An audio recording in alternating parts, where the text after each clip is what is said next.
नमस्कार विद्यार्थी मित्रांनो, माझं नाव सुहास भिसे. स्वागत आहे तुमचं सर्वांचं परत करंट अफेअर्स मराठी या आपल्या मायबोली भाषेतील एज्युकेशनल यूट्यूब चॅनलमध्ये. विद्यार्थी मित्रांनो, आज आहे 13 ऑक्टोबर 2025. आजच्या दिवसाचे जेवढेही चालू घडामोडीचे महत्त्वाचे टॉप प्रश्न बनत असतील ते सर्व प्रश्न आपण या व्हिडिओच्या माध्यमातून पाहणार आहोत. तरी सर्वप्रथम आपण जर नवीन असताल, पहिल्यांदा या चॅनलवरील व्हिडिओ पाहत असताल तर चॅनलला या ठिकाणी अवश्य सबस्क्राईब सुद्धा करून घेऊ शकता. ठीक आहे, चला तर मग आपण आजच्या व्हिडिओला सुरुवात करूया. त्या अगोदर कालच्या व्हिडिओमध्ये जो काही शेवटचा प्रश्न विचारला होता त्या प्रश्नाचं उत्तर जाणून घेऊया. काय होता प्रश्न? साने ताकाची कोणत्या देशाच्या पहिल्या महिला पंतप्रधान होणार आहेत? तर बऱ्याच विद्यार्थी मित्रांनी अगदी योग्य उत्तर टाईप करून सांगितलं आहे. पर्याय क्रमांक बी जपान हे या प्रश्नाचं योग्य उत्तर असणार आहे. तर जपान या देशाचे पहिले या ठिकाणी महिला पंतप्रधान कोण होणार आहे? तर साने ताकाजी असं त्यांचं नाव आहे. क्लिअर? आता पाहूया विद्यार्थी मित्रांनो प्रश्न क्रमांक पहिला. टोटल संपूर्ण व्हिडिओमध्ये 12 प्रश्न असतील. सुरुवातीपासून शेवटपर्यंत व्हिडिओ प्रामाणिकपणे पाहण्याचा प्रयत्न करा. एक एक प्रश्न महत्त्वाचा आहे. तुम्ही कोणत्याही परीक्षेची तयारी करा. प्रश्न क्रमांक पहिला काय आहे? व्हेनेझुएलाच्या जनतेसाठी लोकशाही हक्कांना प्रोत्साहन देण्यासाठी 2025चा नोबेल शांतता पुरस्कार कोणाला देण्यात आलेला आहे?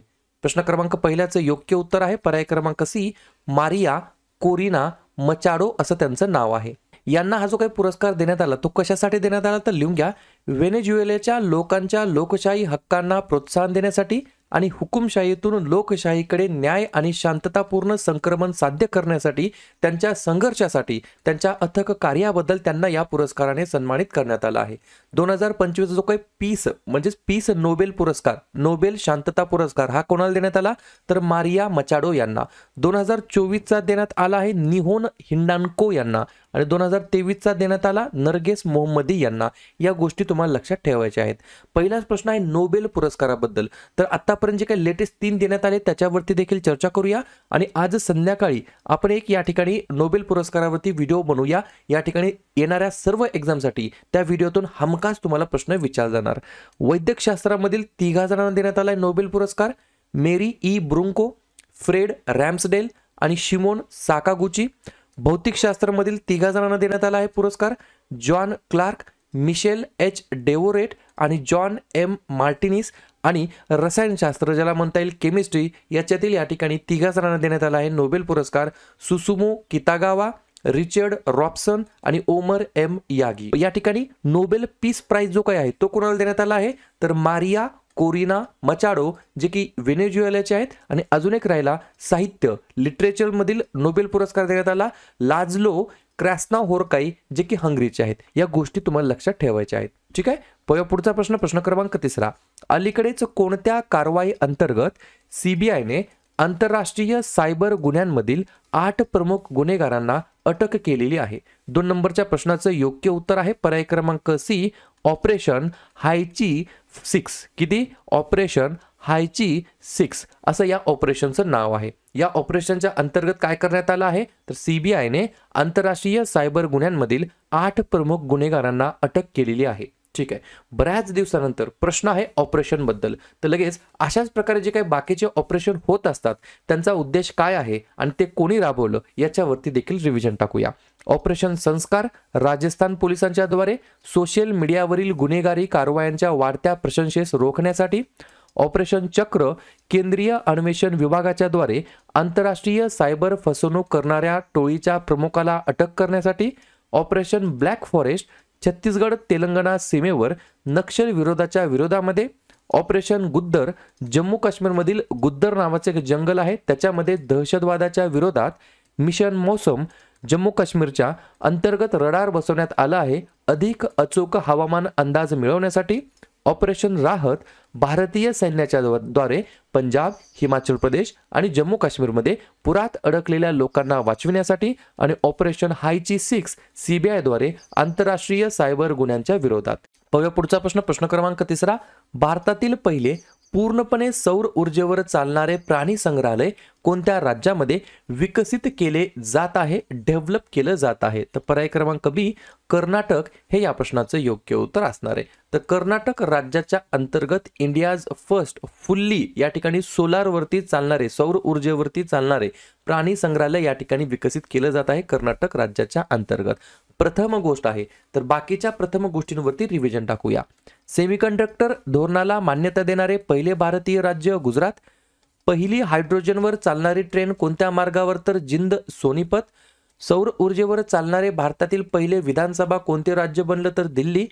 व्हॉट्सअपद्वारे प्रशासन सेवा सुरू करणारे जगातील पहिलं राज्य? तर आंध्र प्रदेश. पहिली सेंट्रल टिश्यू बँक कोठे सुरू? तर दिल्लीमध्ये. पहिला अधिकृत बालविवाह मुक्त जिल्हा? बालोद. पहिले झोपडपट्टी मुक्त शहर? चंदीगड. तर भारतातील पहिले पूर्णपणे सौर ऊर्जेवर चालणारे प्राणी संग्रहालय ठरलं आहे बन्नेरघट्टा बायोलॉजिकल पार्क, जे की कर्नाटक राज्याच्या अंतर्गत स्थित आहे. ठीक आहे. पुढचा प्रश्न क्रमांक 4. ओरुनोदोई 3.0 ही जी काही योजना आहे, स्कीम आहे, कोठे सुरू करण्यात आलेली आहे? 4थ्या नंबरच्या प्रश्नाचं योग्य उत्तर आहे पर्याय क्रमांक ए, आसाम हे या प्रश्नाचं योग्य उत्तर असणार आहे. तर ओरुनोदोई 3.0 म्हणजे ऑलरेडी याचे 1.0 2.0 हे जे काही या ठिकाणी कॅटेगरी आहे ती लॉन्च झालेली होती. आता या ठिकाणी आसामची जी काही अर्थव्यवस्था आहे ती तळागाळामध्ये मजबूत करणे एवढंच या उद्दिष्ट आहे या स्कीमच्या अंतर्गत. ओरुनोदोई योजना असं या योजनेचं नाव आहे. ओरुनोदोई 3.0 गरीब कुटुंबांना दरमहा 1250 रुपये आणि LPG सबसिडी देत आहे या योजनेच्या अंतर्गत. तर पर्याय क्रमांक ए, आसाम हे या प्रश्नाचं योग्य उत्तर असणार आहे. आसाम ज्या राज्याची स्थापना 26 जानेवारी 1950 ला झाली. मुख्यमंत्री आहेत हिमंता बिस्वा शर्मा. राज्यपाल आहेत लक्ष्मण प्रसाद आचार्य. राजधानी आहे दिसपूर. 5 महत्वाचे राष्ट्रीय उद्यान: काझीरंगा, मानस, डिब्रू सैखोवा, रायमोना आणि देहिंग पटाई. आणि 2 महत्वाचे धरण पगलडिया आणि सुबानसिरी. पुढचा प्रश्न क्रमांक 5. आपत्ती जोखीम कमी करण्यासाठी आंतरराष्ट्रीय दिवस केव्हा साजरा करण्यात येत असतो?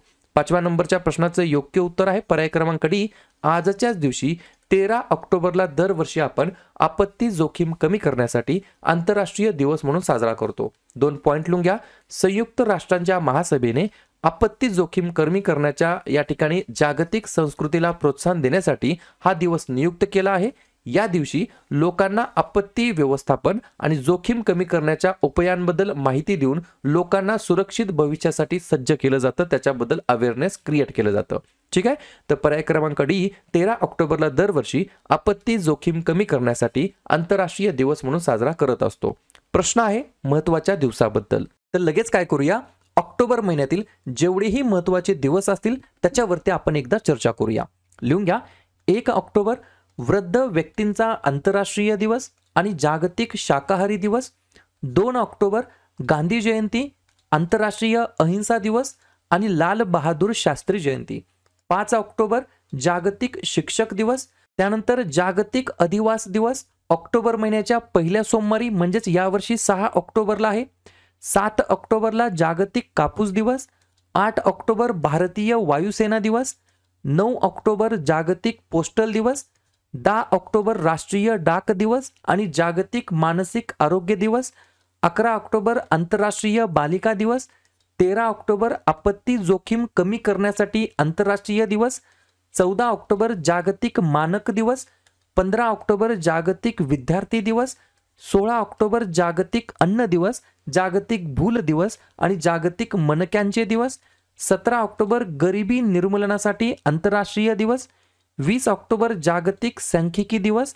21 ऑक्टोबर पोलीस स्मृती दिवस. 24 ऑक्टोबर जागतिक पोलिओ दिवस, संयुक्त राष्ट्र दिवस आणि 31 ऑक्टोबर या ठिकाणी राष्ट्रीय एकता दिवस म्हणून आपण साजरा करतो. ठीक आहे. बघा पुढचा प्रश्न क्रमांक 6. IGBC म्हणजेच इंडियन ग्रीन बिल्डिंग काउन्सिल यांच्याकडून प्रमाणपत्र मिळवणारे भारतातील पहिले प्राणी संग्रहालय कोणत्या राज्यातील आहे? 6व्या नंबरच्या प्रश्नाचं योग्य उत्तर आहे पर्याय क्रमांक सी, हिमाचल प्रदेश हे या प्रश्नाचं योग्य उत्तर असणार आहे. आणि पर्टिक्युलरली हिमाचल प्रदेशमधील त्या प्राणी संग्रहालयाचं नाव काय आहे? तर दुर्गेश अरण्य प्राणी संग्रहालय, जे की हिमाचल प्रदेशमध्ये आहे. भारतातील शाश्वत पायाभूत सुविधा असलेले पहिले IGBC प्रमाणित प्राणी संग्रहालय आहे. माफ करा, थोडंसं मागे भुंकण्याचा आवाज येत आहे. थोडंसं या ठिकाणी आज जरा इंटरनेटला प्रॉब्लेम होता, त्याच्यामुळे व्हिडिओ सुद्धा रेकॉर्ड करायला आणि एडिटिंग करून अपलोड करायला थोडासा वेळ लागलेला आहे. ठीक आहे. दुर्लक्ष करा, काही हरकत नाही, कॉन्सन्ट्रेट करा या ठिकाणी ऐकण्याकडे. हे प्राणी संग्रहालय पर्यटन वाढविण्यासाठी, रोजगार निर्मितीसाठी आणि पर्यटनाला चालना देण्याच्या भूमिका बजावेल, ज्यामुळे कांगराचे हिमाचल प्रदेशच्या पर्यटन राजधानी म्हणून या ठिकाणी महत्त्व वाढण्यासाठी मदत होईल. तर पर्याय क्रमांक सी, हिमाचल प्रदेश हे या प्रश्नाचं योग्य उत्तर असणार आहे.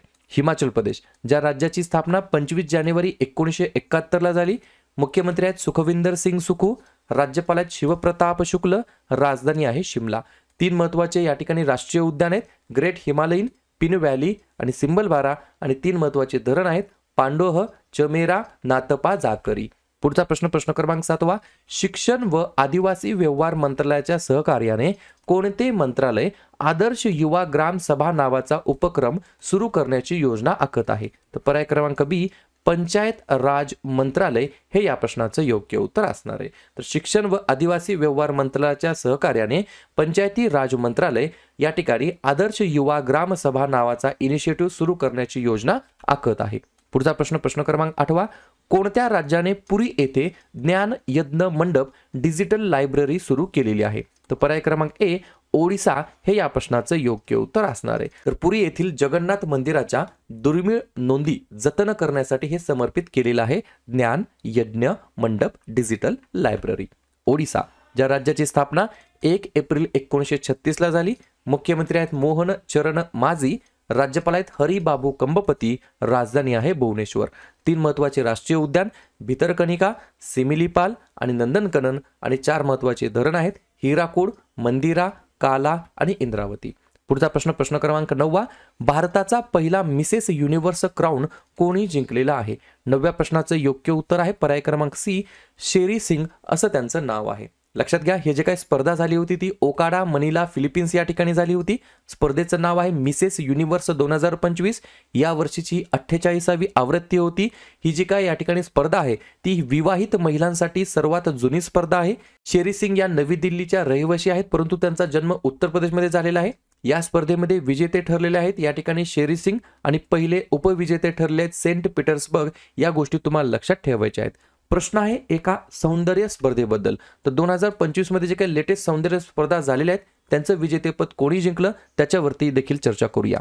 मिसेस वर्ल्ड 2025 शेगो गेलाई यांनी जिंकलं. मिसेस युनिव्हर्स 2025 अंजिला स्वामी यांनी जिंकलं. 72वी मिस वर्ल्ड 2025 ओपल सुचाता च्वांगश्री यांनी जिंकलं. मिसेस अर्थ इंटरनॅशनल 2025 विदू इशिका यांनी जिंकलं. मिस इंडिया 2025 मनिका विश्वकर्मा यांनी जिंकलं. तर भारताचा पहिला मिसेस युनिव्हर्स क्राऊन शेरी सिंग यांनी जिंकलेला आहे. पुढचा प्रश्न क्रमांक 10वा.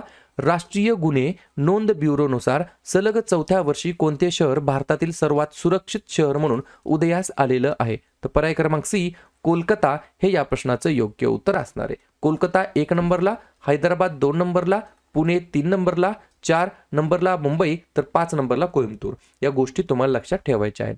पुढचा प्रश्न क्रमांक 11वा. गोबी वाळवंटामध्ये जगातील पहिला सौर औष्णिक ऊर्जा प्रकल्प कोणत्या देशाने सुरू केलेला आहे? 11व्या नंबरच्या प्रश्नाचं योग्य उत्तर आहे पर्याय क्रमांक बी, चीन हे या प्रश्नाचं योग्य उत्तर असणार आहे. क्लिअर. शेवटचा प्रश्न, खालीलपैकी कोण भारत सरकारची पहिली मेंटल हेल्थ अँबॅसेडर बनलेली आहे? तर पर्याय क्रमांक ए, दीपिका पादुकोण हे या प्रश्नाचं योग्य उत्तर असणार आहे. क्लिअर. तर अशा प्रकारे विद्यार्थी मित्रांनो हे होते आजचे 12 प्रश्न. उपक्रम कंटेंट हा जो काही प्रयत्न आपण सुरू केलाय मराठी भाषेमध्ये कसा वाटतो अवश्य कमेंट करत चला. आणि तुमच्यासाठीचा आजचा खास प्रश्न, इंद्र हा जो काही युद्ध सराव आहे तो कोणत्या 2 देशांदरम्यानचा युद्ध सराव आहे? Bharat America, Bharat Russia, Bharat Australia की भारत म्यानमार?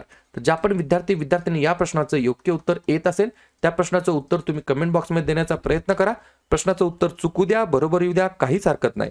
ट्राय करणं, प्रयत्न करणं हे सर्वात जास्त महत्त्वाचं आहे. तर दुसऱ्या दिवशी येऊन आपण दिलेल्या प्रश्नाचं उत्तर हे बरोबर आले की चुकलं हे दुसऱ्या दिवशी येऊन नेहमी चेक करणं, अभ्यासामध्ये कन्सिस्टन्सी मेंटेन ठेवणं हे सगळ्यात जास्त महत्त्वाचं ठरणार आहे.